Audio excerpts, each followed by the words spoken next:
Nagmamawer lang po. Evening. Mawer dito sa farm area natin mga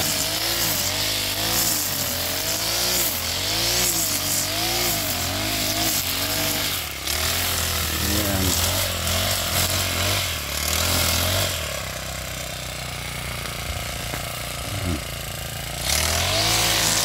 Ito naman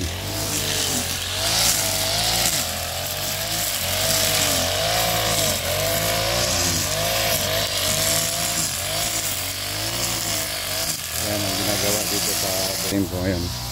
May natinim na akong isa doon.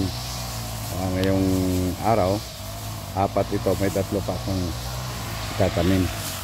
Doon pang partner ko, ayun, ayan si Mrs. Yan, katuwang ko dito sa aming umahan mga ka-farmer. Okay, katuwang ko yan siya. Nagpapausok lang kami kasi maraming lamok.